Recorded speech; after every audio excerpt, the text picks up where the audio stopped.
प्रधानमंत्री नरेंद्र मोदी भोपाल दौरे पर हैं और तीनों सेनाओं के कंबाइंड कमांडर्स कॉन्फ्रेंस में प्रधानमंत्री मौजूद हैं और दोपहर करीब 3:05 तक ये बैठक चलेगी और इसके बाद वे रानी कमलापति रेलवे स्टेशन पर जाएंगे और देश के 11वीं वंदे भारत ट्रेन को हरी झंडी दिखाकर रवाना करेंगे। भोपाल के कई स्कूल्स के स्टूडेंट्स आज वंदे भारत एक्सप्रेस में सफर करेंगे। प्रधानमंत्री को देखने और उनसे मिलने, वंदे भारत ट्रेन का एक्सपीरियंस करने के लिए स्टूडेंट्स में गजब का उत्साह है और स्टूडेंट्स का कहना है कि उनके लिए गर्व की बात है और उन्होंने कहा कि हमारा देश तेजी से विकसित हो रहा है। वंदे भारत जैसी सेमी हाई स्पीड ट्रेन अब हमारे मध्य प्रदेश में भी चलेगी, ये गर्व की बात है।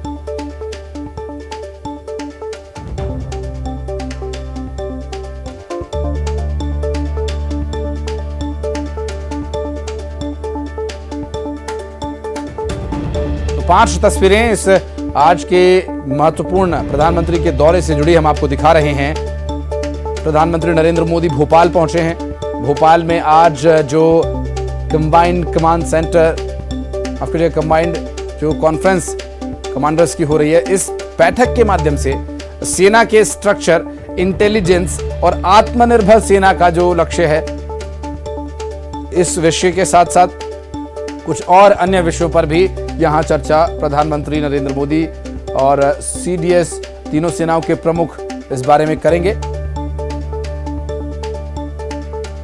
और इस विषय को लेकर अभी की जो परिस्थितियां हैं, मीटिंग जारी है और जो सेना की और भारत की इस वक्त चुनौतियां हैं उससे किस तरह से जूझना है और साथ साथ विश्व स्तर पर भारत को कैसे मजबूत बनाकर रखना है सेना के लिहाज से, ये भी एक बहुत ही महत्वपूर्ण विषय रहेगा इस बैठक में और इस कमांडर्स कॉन्फ्रेंस में।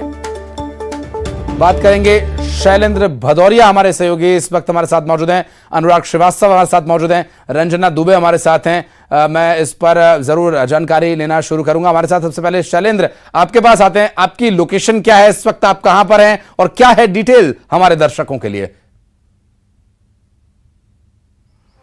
देखिए आशीष, मैं इस वक्त कुशाभाऊ ठाकरे कन्वेंशन सेंटर के बाहर ही मौजूद हूं और कन्वेंशन सेंटर में लगातार जो है बैठक का दौर जारी है। जिस तरीके से बैठक का आज तीसरा दिन है और समापन का दिन यानी अंतिम दिन आज है और खुद प्रधानमंत्री नरेंद्र मोदी इस बैठक में शामिल होने के लिए पहुंचे और लगभग अभी से बात करूं तो लगभग 40 से 45 मिनट तक और ये बैठक चलेगी। लगभग तकरीबन 3 बजे के आसपास ये बैठक खत्म होगी और बैठक के बाद वो सीधे रानी कमलापति की तरफ कूच करेंगे। अगर बैठक की बात करूं तो जिस तरीके से आप भी बता रहे थे कि जो तमाम मुद्दे हैं उन सबको लेकर चिंतन और मंथन का दौर जारी है, क्योंकि 2 दिन लगातार खुद रक्षा मंत्री राजनाथ सिंह, इसके अलावा रक्षा राज्य मंत्री जो है वो भी यहां पर मौजूद है। तीनों सेनाओं के सेना अध्यक्ष, इसके अलावा सीडीएस अनिल चौहान यहां पर मौजूद हैं। इसके अलावा जो कुछ सिलेक्टेड ऑफिसर्स हैं दूसरे जो सेना से जुड़े हुए, उन सबको यहां पर आए हुए हैं और 3 दिन से लगातार मंथन हो रहा है। सबसे अधिक बात है कि सेना को सशक्त कैसे बनाया जाए, क्योंकि अंतर्राष्ट्रीय लेवल पर देखें तो भारतीय जो सेना है यानी जो फोर्स है वो टॉप मोस्ट फोर्सों में से एक है, लेकिन उसको और अधिक प्रभावी बनाना है, क्योंकि जिस तरीके से समय बदल रहा है और ऐसे में न केवल साहस और शौर्य की आवश्यकता बल्कि अब इंटेलिजेंस बहुत ज्यादा आवश्यक हो गया, क्योंकि इंटरनल जब आप सिक्योरिटी के लिए जाते हैं तो आपके पास इंटेलिजेंस आपका स्वाभाविक है शैलेंद्र। अब हथियारों से लड़ाई न लड़ करके नीतियों से लड़ाई लड़ने की आवश्यकता है और उसमें अपनी सेना को कैसे सशक्त करना, और हथियारों के लिहाज से तो हम सशक्त रहे ही, ये प्रयास भी इस बैठक के माध्यम से किया जा रहा है। बहरहाल चूंकि डिटेल में बहुत ज्यादा बात करना संभव नहीं है, ये कॉन्फिडेंशियल बैठक है, हालांकि एक मोटा मोटी विषय जरूर यहां पर सेना के द्वारा और मीडिया को बताने के लिए ये जानकारी दी गई थी। बहरहाल इस विषय को लेकर हमारे साथ रंजना दुबे मौजूद हैं, उनसे बात करेंगे। रंजना, आपकी लोकेशन क्या है इस वक्त, आप कहां पर हैं और प्रधानमंत्री के आगे के शेड्यूल में क्या कुछ है डिटेल्स अपने पास?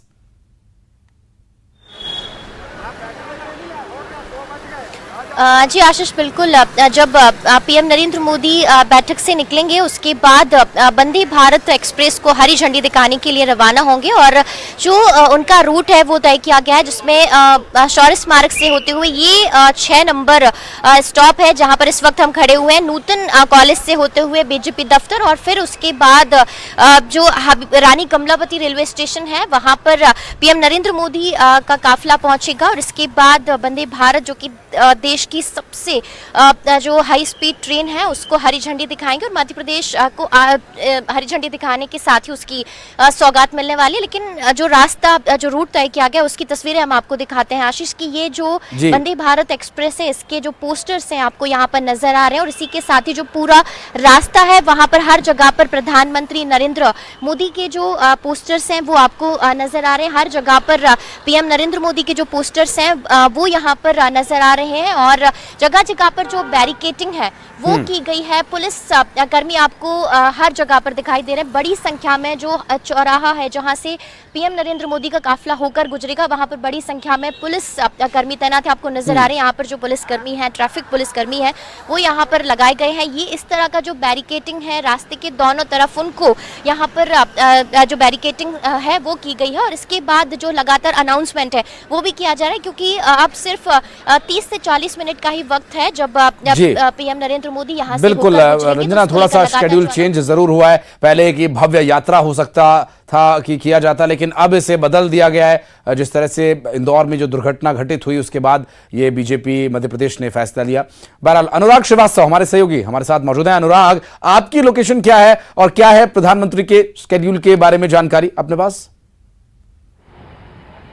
देखिए, अब से कुछ ही देर बाद प्रधानमंत्री नरेंद्र मोदी रानी कमलापति स्टेशन पहुंचेंगे। मेरे ठीक पीछे आप स्टेशन देख सकते हैं जहां पर प्रधानमंत्री नरेंद्र मोदी के पहुंचने से पहले की तैयारियां की जा रही हैं। यानी कि जब प्रधानमंत्री मोदी जो है कुशाभाऊ ठाकरे कन्वेंशन हॉल से रवाना होंगे उससे आधा घंटा पहले यहां पर रूट को पूरी तरीके से बंद कर दिया जाएगा। आप देख सकते हैं कि बैरिकेड यहां पर लगाए गए हैं, उन बैरिकेड को बंद कर दिया जाएगा, यानी कि आम लोगों की आवाजाही पूरी तरीके से बंद हो जाएगी। पुलिस व्यवस्था पूरी तरीके से चौकस है क्योंकि पीएम मोदी सड़क मार्ग के जरिए कुशाभाऊ ठाकरे कन्वेंशन हॉल से रानी कमलापति स्टेशन तक पहुंचेंगे। 5 से 6 किलोमीटर का ये पूरा का पूरा रास्ता होगा और फिर यहां से बरकतुल्लाह विश्वविद्यालय पर बने हेलीपैड के जरिए वापस स्टेट हैंगर और वहां से फिर दिल्ली के लिए रवाना होंगे। लेकिन यहां पर देखिए कि जिस तरीके से प्रधानमंत्री की सुरक्षा को लेकर पुलिस बल है वो पूरी तरीके से तैनात है। जो बैरिकेड हैं वो इस तरीके से लगाए गए हैं कि जब पीएम मोदी का काफिला यहां से होकर गुजरेगा तो इस पूरे रास्ते को पूरी तरीके से बंद कर दिया जाएगा, यानी कि कोई चिड़िया भी यहां से पर नहीं मार सकेगी। इसको लेकर सुरक्षा के इंतजाम किए गए। 5000 से ज्यादा पुलिस के जवान इस समय सुरक्षा व्यवस्था संभाले पीएम मोदी की। स्टेट हैंगर से लेकर जब लाल परेड ग्राउंड तक पीएम मोदी पहुंचे थे तब भी सुरक्षा का घेरा था, 2 हेलीकॉप्टर उनके साथ थे। इसके अलावा यहां जो रानी कमलापति स्टेशन के बाहर भी सुरक्षा व्यवस्था को कड़ा किया गया है। बड़े बड़े कटआउट यहां पर लगाए गए। बहुत शुक्रिया आपका इस पूरे मामले पर जानकारी देने के लिए। शैलेंद्र, रंजना, बहुत बहुत धन्यवाद आपका। नजर बनाए रखें, आगे अपडेट लेंगे आपसे और इस पूरे विषय को लेकर लगातार अपडेट्स अपने दर्शकों तक हम पहुंचाते रहेंगे। प्रधानमंत्री नरेंद्र मोदी का ये दौरा भोपाल का बेहद महत्वपूर्ण है और इस दौरे को लेकर जो डिटेल्स हैं वो लगातार हम आप तक पहुंचाते रहेंगे। रानी कमलापति रेलवे स्टेशन तक अब ये काफिला पहुंचेगा और थोड़ी देर में लिए चलेंगे आपको। एक छोटे से ब्रेक के लिए फिलहाल रुक रहे हैं।